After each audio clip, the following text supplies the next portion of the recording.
Good morning, good evening, good afternoon, depending where you're joining me from.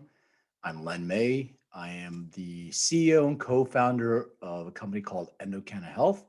I'm also the scientific chair of the CBD Industry Association. I am so happy to be here with everyone and I appreciate the opportunity. I'm going to talk about DNA and it's going to be sciencey, but I promise I'm going to try not to make it boring. I'm going to try to make it fun and for everyone to understand. So I've been in the cannabis industry over 25 years and all different capacities. But for the most part, my passion has always been the therapeutic qualities of this plant. And one of the things that I really truly believe is in precision therapeutics. So the way we look at DNA and the way that our company looked at it is sort of putting pieces of the puzzle together and getting information. So what we use DNA for is to guide you. So think of it as sort of a GPS system.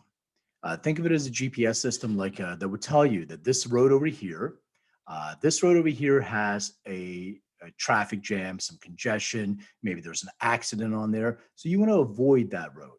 This road over here is a much better way to go. However, it doesn't ensure there's not going to be a pothole along the way here and there. So in doing that, we gathered data and we gathered this data anonymously, and I'll explain all that. But the whole point is to guide you using DNA into a personalized experience where genetics absolutely influence your experience with cannabinoids, including cannabis and CBD. So before I actually dive into how we do that, I want to establish a little bit about DNA. So I'll try to make it, this is the sciencey part, and I know it's going to be a little bit boring for some of you, but I want to establish this in a way that everybody understands what we're talking about when we're using certain terminology. So I'll do sort of a DNA 101 here and there. So one thing that I want to establish with everyone, so it's clear that 99.9% of us are identical. It's that 0.1% that makes us truly unique. And think about this way, your DNA is found in every single cell within your body. Now, what are genes? Well, they're segments of DNA. And each gene has the building blocks of your genetic material. So what it is, it builds every protein, and then that is your genetic material that gives signals throughout your body to do certain things. When that DNA sends a signal or a message, it's called RNA, and that's the dissemination of different signals that go from your DNA to different cells to do certain things. So it tells us what to do and how to control our overall body chemistry and biology. And we get two copies of those, one from our mother and one from our father. So nucleotides, this is really important because it's really complicated and there's a lot of information about, guanine but I'm going to try to explain it in the best way that I possibly can using an analogy. So the nucleotides are your building blocks of DNA, and they provide the instructions to be able to form these proteins that I was mentioning, create an experience. And these proteins, these nucleotides, are sort of in this code an A, a T, C, and a G. So my analogy for that is computers. So computers use a binary code of ones and zeros, and we have a user interface on top of that. But underneath the technology was ones and zeros. So that's the way the computers have lots of ones and zeros, and a sequence of those ones and zeros. Remember, the word is sequence. The sequence of those ones and zeros, they actually create a certain pattern for understanding, and there's a user interface. So our DNA speaks to us in a code of an A, a T, a C, and a G. The combination of those letters are what gives you your genotype. And that combination is what makes you unique. So this gives you your genetic predisposition. When I say predisposition, it means that this is what you are predisposed to genetically. And I'll explain that when I go to the next slide. A polymorphism. So polymorphism is each person's DNA is slightly different. The sequence is different. And there's several different possibilities. There's two variations of that. And I was talking about the ones and zeros, the binary ones. We're talking about the combination of an A and a C, a T and a G. Those two kind of fit together. And when they fit together, that is your genetic predisposition. That is your genotype. And each one of the variants, when you have that variation, is called an allele. So when you have a genetic test, and if you've ever looked at DNA and it says, you have this marker, but then it gives you have an A T or G C. That is your allele combination, and that's your variant. So that's, I guess, most of the sciencey part. Let me just jump into kind of what we learned. And the whole purpose of this is to give everybody an overview of the information gathering and to give somebody, once again, that GPS to help you guide you into an optimal experience. So I want to talk about stress for a minute. My mom has always told me that stress actually is the reason behind lots of different conditions and diseases. Well, I mean, she's probably right, but the question was why? And when I talked about DNA, I wanted to mention this really, really briefly and to make sure that people really understand that there's certain genes that we're born with and we're sort of locked in. And what I mean by that is, our skin color, I mean, unless you're tanning, but this is what you're born with. Your hair color, your eye color, your height, male pattern baldness. Those things are genetically programmed into us uh, without many changes that we can have. However, there are certain genes that give you that predisposition. So it tells you what you are predisposed for. And you, by having knowledge of that, you're able to control that predisposition because you're able to do certain things. And what I mean by that is it's your nutrition, what you put in your body, your mindset, how you consume certain things, including cannabinoids, can predict the expression of that gene. When I talk about expression, think about that as a on-off switch. So things turn on and things turn off. And we do have control. So a lot of people think that, you have your genes and that's about it. And that's your DNA and it's all in your DNA and you're destined to do that. But it's not the case because remember, the expression of that gene, that message, the expression, an on-off switch, a lot of that is within our control. So I'm going to talk about stress. And so in terms of stress, and in terms of stress regarding just general use of nothing to do related to cannabis per se right now. But what happens to us when we're stressed is we have an event where there's different chemicals that are released. Let's say you're walking down the street and a car comes out of nowhere and it almost hits you.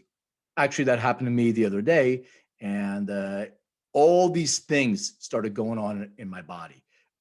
You have a shot of adrenaline that's released. You have norepinephrine. You have cortisol that's released. All these things are released into your bloodstream, and that is a heightened level. Your heart rate goes up. All these different things start going on with you. However, when you realize that there's no lion chasing in the jungle, your body then begins to build into what's called homeostasis. So it begins to build that release other chemicals to actually balance you out, so you get back to homeostasis, which is balance. And remember, the idea of the endocannabinoid system is it's a primary regulatory system. You guys are going to learn about this much more with other people's presentations, but I just want to give you the analogy again. Think of the endocannabinoid system as sort of puppet master. So what it does, it actually modulates all the other systems, and its goal is to keep everything in balance. And when things are out of balance, it actually stimulates other chemicals in our bodies to be able to be released so we can get that back into balance. And two of the major chemicals that are released are endogenous endocannabinoids. One is called anandamide. Remember, that's the bliss hormone. And the other one is 2-AG. So anandamide is, think of it as central nervous system, brain, mood, etc. And then 2-AG has a lot to do with your immune and digestive system. So they work in concert together. And when you have that stressful event, your body releases anandamide. So there's a gene called Fa, and I want everybody to remember this. And this is sort of the finding. So what happens is Fa produces an enzyme that breaks down anandamide. Anandamide is also, as I said, the bliss hormone, and it regulates stress. So when we're stressed, cortisol released, all those other things, our body releases anandamide to get us back to normal or balanced. And some people have a genotype where they produce more Fa than the average population. And this genotype is the AA allele, which I explained to you, those two combination of those letters. So what happens is when people have this genetic combination, this genotype, they are much more prone to stressful events lasting longer because they have less anandamide. The good news is that THC mimics the way anandamide works. So taking a little bit of THC and also CBD and other cannabinoids will help you to balance out where you have a deficiency. Now, the trick is if people have this genetic predisposition and they consume THC at a little bit of a higher level than where they should be, they can actually trigger a stressful event. So think about it this way: 53% of the general population, and we're taking into account different ancestral heritage and groups, but generally speaking, different groups have different variations of this, and you'll learn this, a little bit more about this.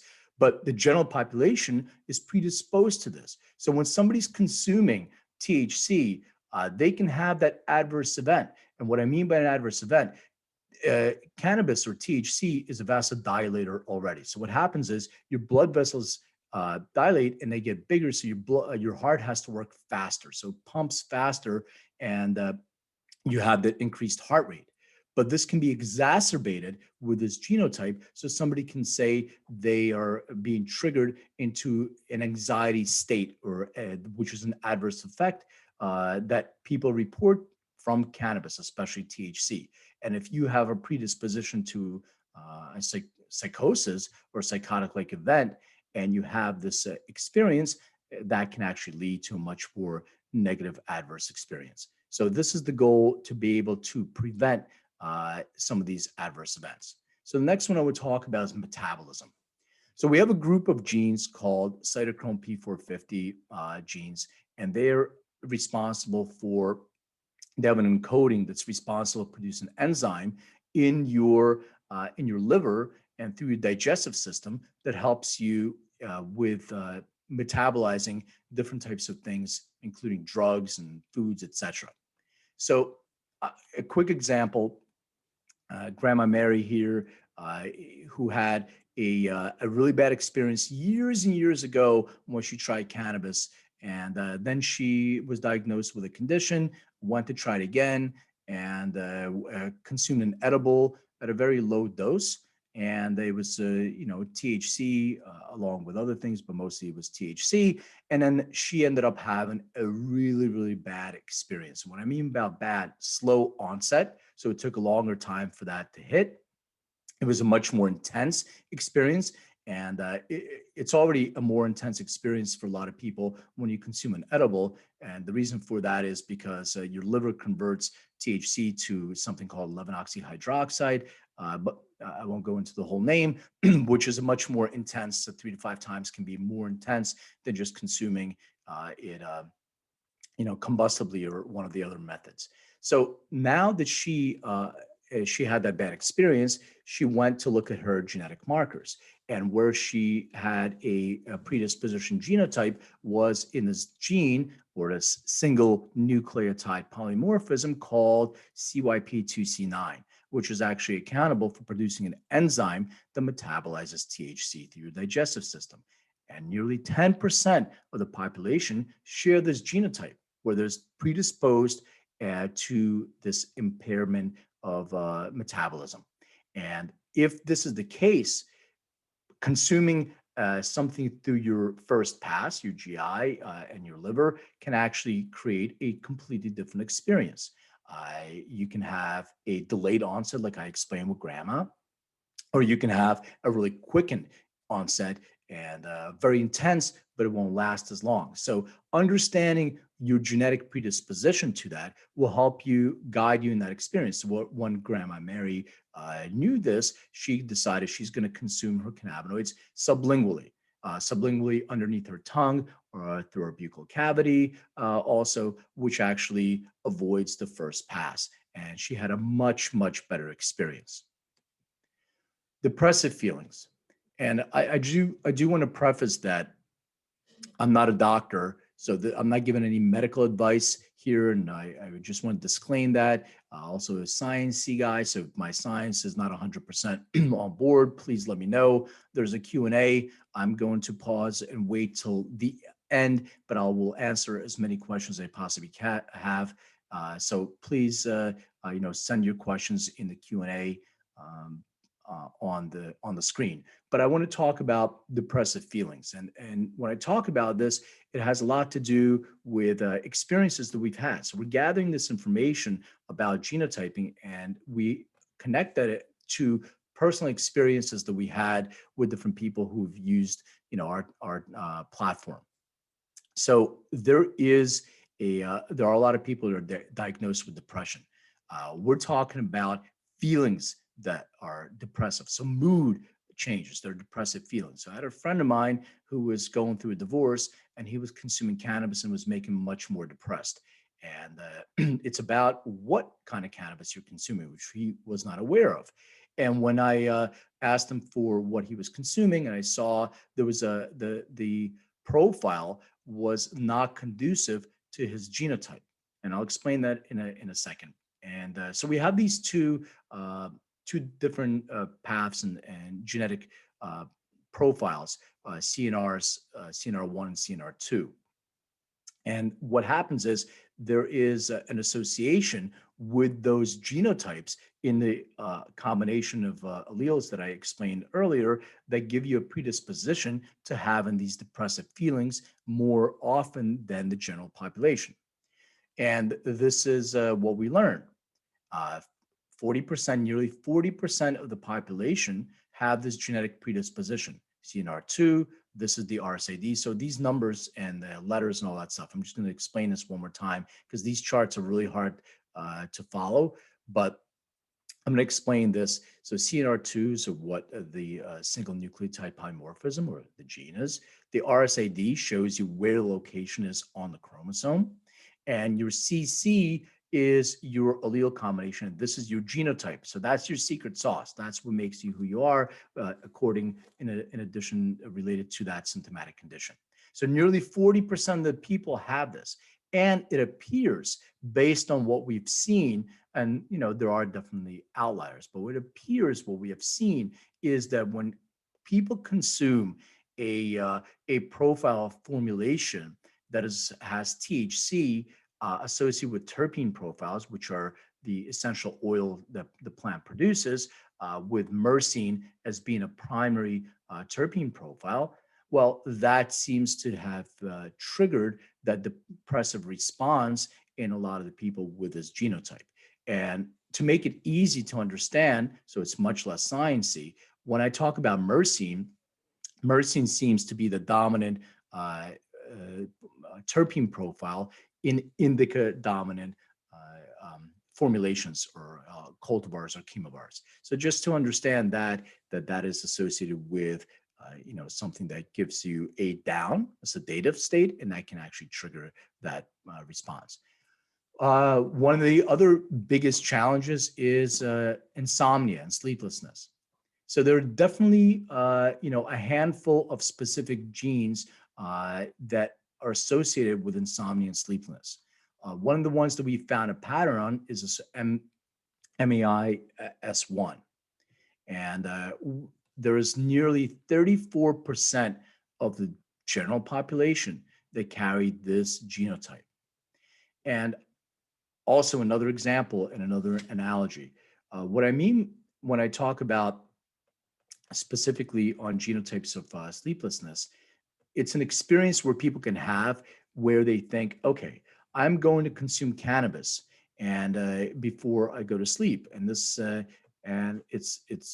absolutely been shown to be effective in different studies that it is effective to help people with insomnia. Now, however, you have to be aware of what you put into your body. That's the key because everything is personal. What you put in may not work the same way what your friend, neighbor, spouse may put in.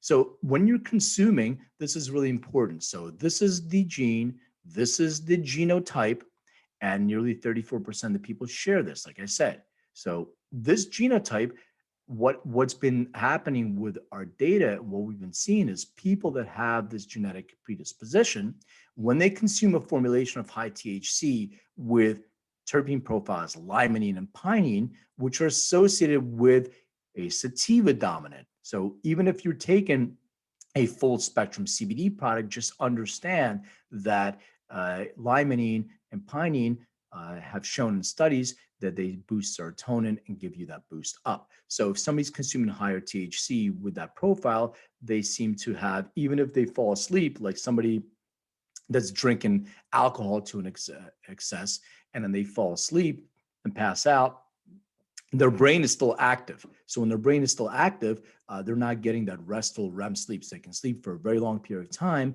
but not really have the restful sleep. So all these things are findings that we're seeing, and that's why cannabis is personal. And here's a chart. I know it may be hard to read for everyone, and I can share these are different genetic predispositions that populations already have this genetic predisposition and share that. So, 52% of stress, impulsivity. I want to point this out. This is a really interesting and disturbing one that 61% of general population share a genotype that makes them more susceptible to opioid dependence. Wouldn't it be amazing if your healthcare professional had the opportunity to look at your DNA before they're prescribing a opioid and tell you, hey, you are in a group that's 61% more likely to get opioid dependent. Maybe consume cannabis instead. Those are all different guides. By having that tool set, you can make a much more informed decision in your overall health and wellness. And the goal is to empower someone to have that. So you can have an intelligent conversation with your healthcare professional. You understand that it all starts with your DNA and it moves from there.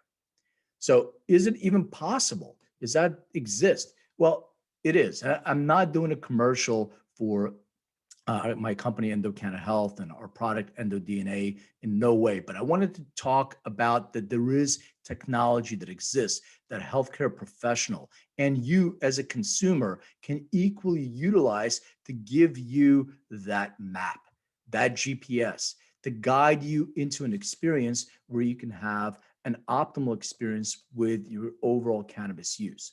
The goal is to create an optimal experience by avoiding possible adverse events. So it's those kind of pitfalls or those traffic jams, congestions, etc. So there is EndoDNA. The way it works is really simple. It's a DNA kit. You can buy online. You can buy in different stores.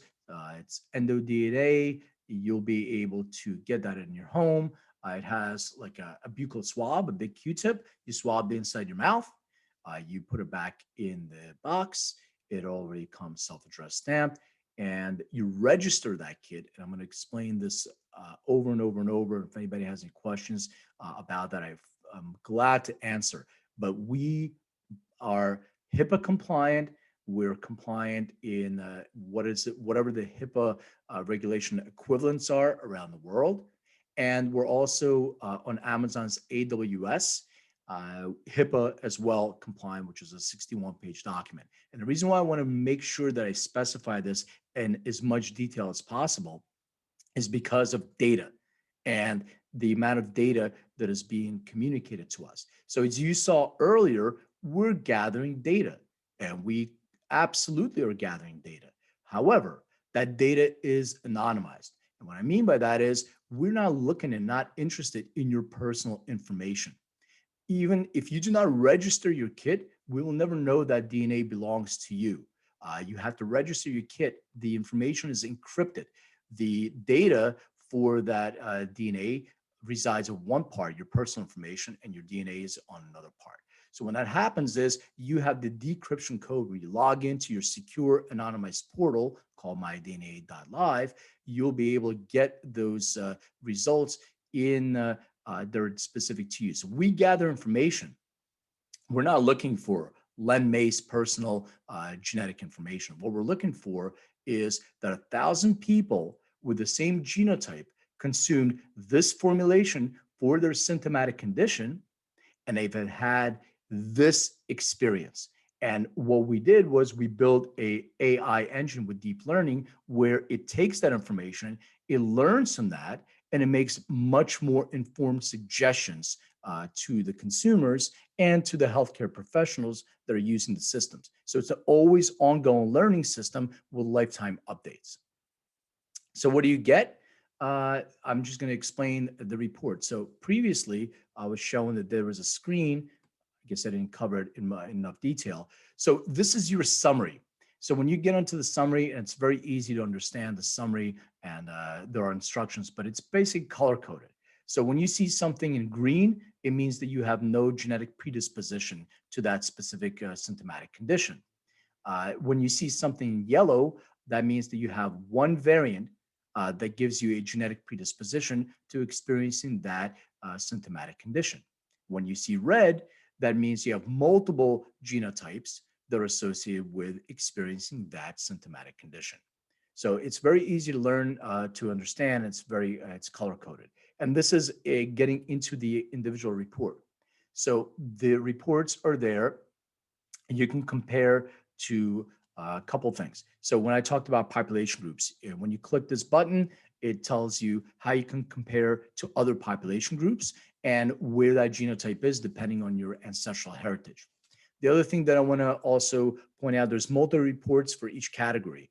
Whatever category there is, we give you what that is. So this one has to do with depressive feelings. We were talking about that before. So it says you may have a higher risk of depressive feelings if you have experienced a high level of recent stress. Well, who hasn't experienced a high level of recent stress these days in the COVID universe? I'm sure most of us have. So if you have this genetic predisposition, that's something to be really, really aware of. This is your genotype. This is the actual report. And as you can see over here, if you can, it has a reference. So one thing that I also want to point out is that every single report has to have a peer-reviewed reference. And I'll tell you how we get to that, those references in a minute. And what does the report give you? So it gives you ratio suggestions, looking at your genotype, looking at the combination of genotype and what I talked about in terms of cannabinoids and terpene profiles. So it tells you your ratio of cannabinoids. It actually has a survey there that tells us what your experience with THC is. And it takes all that information into account, including your genotyping information, and it provides you a report. It also looks at you, it provides you a secondary, a primary and secondary terpene profile suggestion. And it also gives you references. Everything must have a reference. So it talks about, limonene shown to have to reduce stress, anxiety, and depression. Linalool reduces the anxiety that's provoked by THC. When you have a more balanced formulation, these category of individuals who have this genotype seem to be doing a lot better with this type of profile. Also, when I talked about the when I talked about the survey, so it takes into account your genotyping information. Let me back up and say we talked about the genetic expression. So I want to make sure that's clear. When you have a genetic predisposition to something, let's say it's insomnia, but you're like, I sleep great. I don't have any issues with my sleep.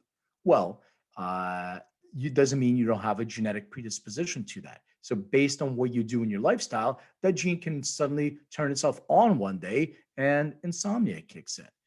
So by you answering certain questions, it gives us a baseline to see where you are in the beginning, where you start from, and also allows us to create a personalized wellness plan. So the personalized wellness plan is condition specific. So it looks at those symptomatic conditions, looks at your genotypes in those symptomatic conditions, and gives you a suggestion. So if you're reporting, you sleep well, but you're reporting, stress or inflammation, then you're looking at that genotype. It flags that potential for inflammation, where it has some joint flexibility, maybe a rheumatoid arthritis, some stress, and it gives you a suggestion of a formulation that's specific to that symptomatic condition. And people are like, okay, great. Just give me one single thing that's going to take care of all my needs. I'm like, well, there is no magic pill. It all depends on what it is that you're trying to address. So I think of it, an analogy I would use is like NyQuil and DayQuil. So if insomnia is one of your challenges, then you have your NyQuil. That is your nighttime formulation that you would use to help you asleep. Most likely and hopefully, you wouldn't use that same formulation during the day if you need to focus. And perhaps that is your daytime formulation. So you have a different formulation for nighttime and daytime, and then you have different things depending on what it is that you're experiencing in the moment. So it's enough information for you to be able to go to a dispensary. It's enough information for you, even though I know that there is, international laws.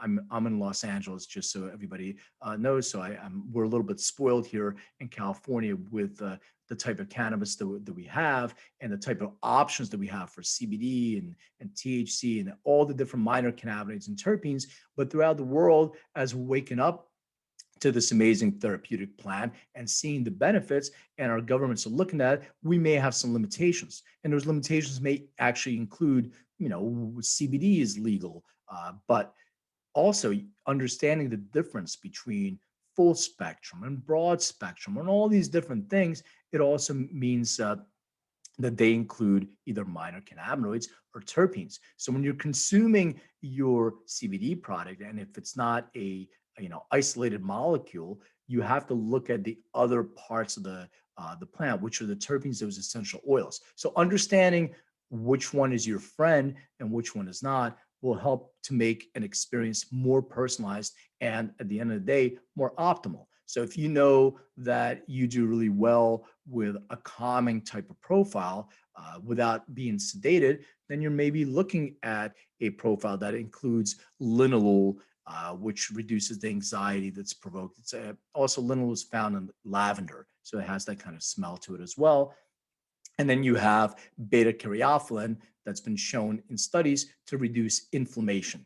So those are the kind of profiles that we can see that are more conducive to us. Now, people will say, okay, well, that's great, but we don't have those kind of products.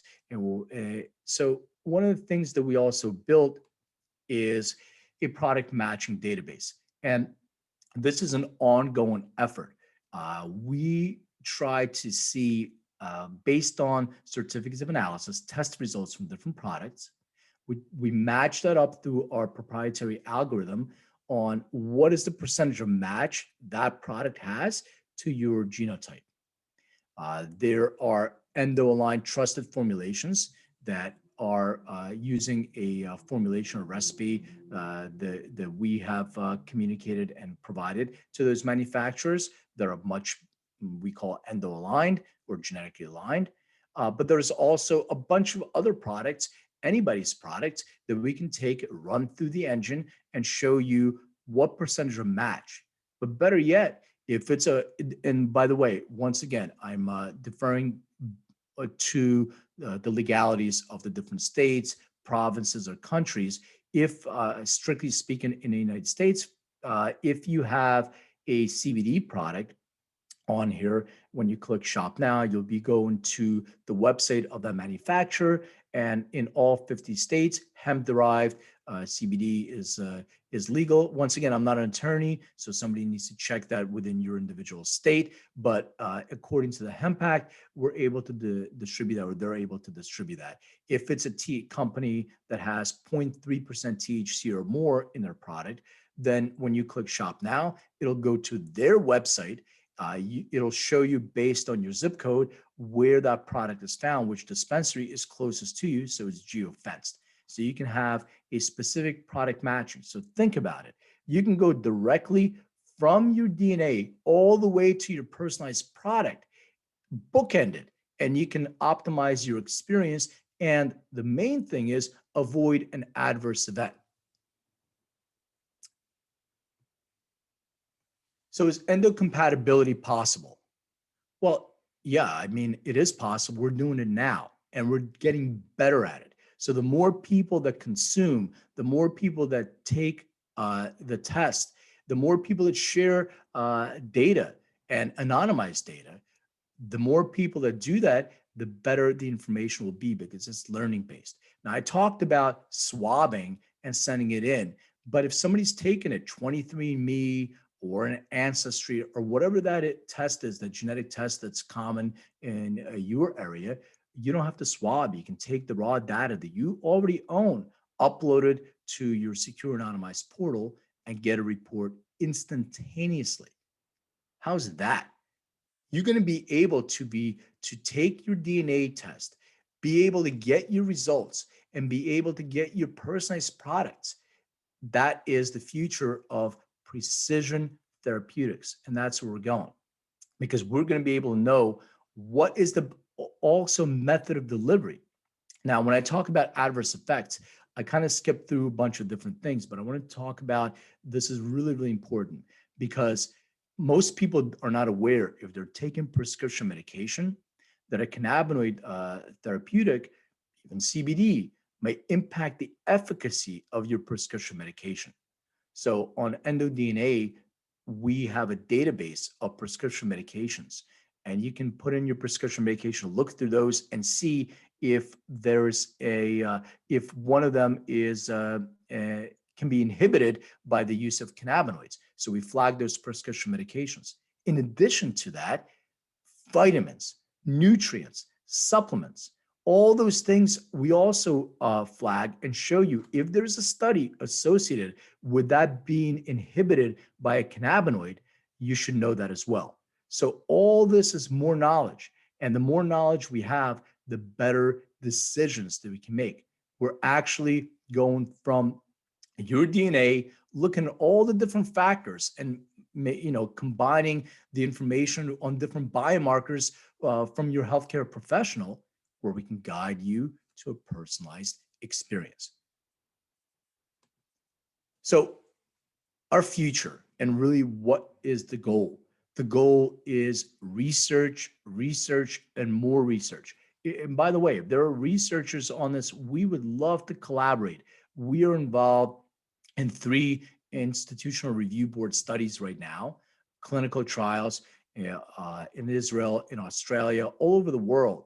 And we are working on more data, more research, and participating in those. So looking at, I'll give you an example of one. We're involved in a study right now where we found a genotype. So there's a combination, a pattern that's prevalent in close to 80% of our cohort or our population group for that study, but is only in 0.02% of the general population.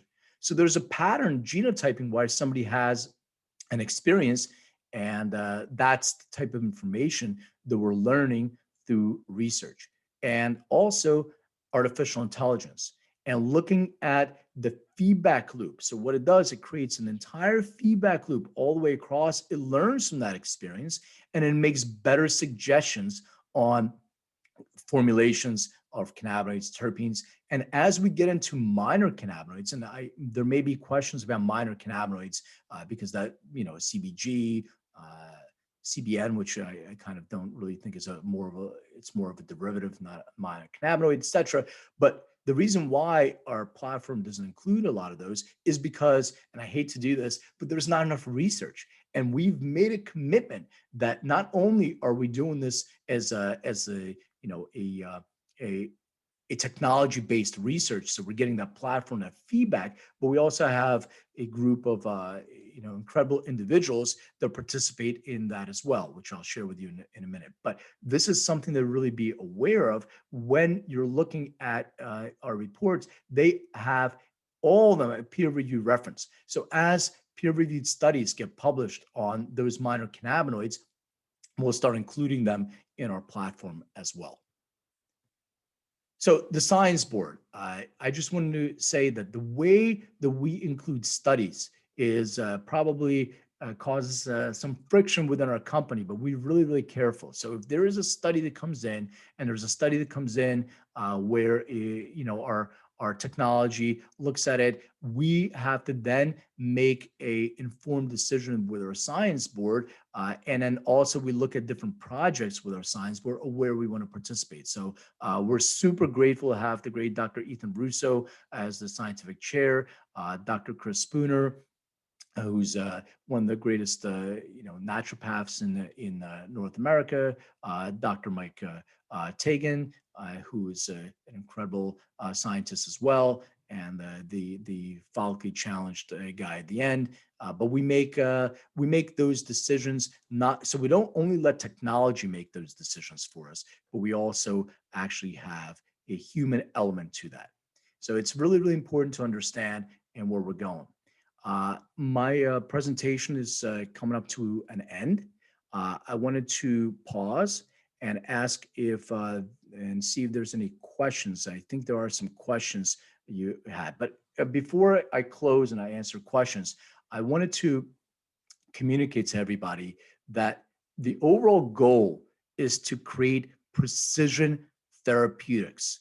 And that is the goal, and that is where we are right now. So what we're doing is we're looking at your DNA, from your DNA to your specific product that are personalized and tailored to that genotype. And then to the feedback loop, we're able to get more and more personalized. So that's the goal. Let me see if I can answer some of the questions. So some of the questions I have: how do you go about getting into this line of expertise? Uh, yeah, this is a life's work. So it depends on what it is that you're trying to address. I'm going to, so, I have a general answer to this question. People have asked me, like, how do I get in the cannabis industry? What do I do in the cannabis industry? And it's not about specifically getting into the cannabis industry per se. It's about being able to take the expertise that you already have and apply them to the industry.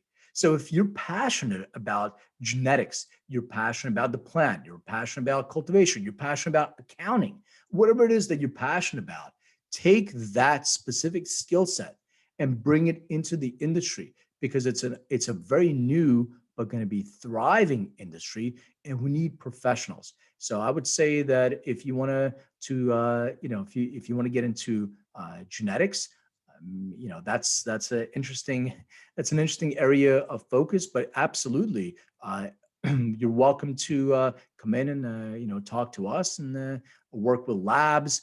There's all kinds of different areas of focus on genetics and epigenetics that is really, really exciting. There's a whole area of biohacking, and there's a whole area of different things that people are doing with their genetics. And knowledge in this case is absolute power. So thank you for that question. See if I have time for a couple more. If anybody else has any questions, please type them into the Q&A below. And next one is, I work in private health. Do you know where things are and the cannabis actually being implemented into healthcare, veterans, etc. Uh, yeah, so um, cannabis is being implemented in the healthcare all over the place. I mean, the VA has been an opponent of cannabis, but now have been shifting that opinion and looking at cannabis more favorably. Uh, not sure where everybody's joining from, but I think it's really important. We just had an election, and I'm not talking about politics per se. I'm talking about the real win that in the United States we had. Every single ballot for every single state that had cannabis on it, medicinal, had won. They all passed. So when you're looking at the country of the United States, you're looking at, and North America in general. Canada already has a federal legal program. You're looking at a shift, a big shift of tides that cannabis is becoming legal and becoming accepted. And that is absolutely the case. And you look at states, conservative states, Mississippi, Dakota. I mean, you're looking at these states and you're seeing, now we understand that there is a therapeutic part of this amazing plant. But in addition to that, it provides a steady tax revenue. So yes, cannabis is being implemented all over the world. Healthcare professionals, I would say integrated medical professionals. We work with a lot of functional medical professionals. So if you want to reach out to me, I can point you in the right direction, but that is absolutely the future of where we're going. How do we find if we have these genotypes? Well, that's a good question, and I am the CEO and co-founder of EndoCanna Health, and that's what we do. That's our kit. So it's called EndoDNA. You can go to endodna.com. Like I said, this isn't I'm not trying to do a commercial for a company, but since you asked the question, that's when you can find out. You take the test. It takes several weeks. You get your results, and you're able to know exactly what your genetic profile is and what to consume to be able to avoid an adverse experience. Yes, Virginia governor is going recreational. Yeah, it's this is a really interesting statement of recreational.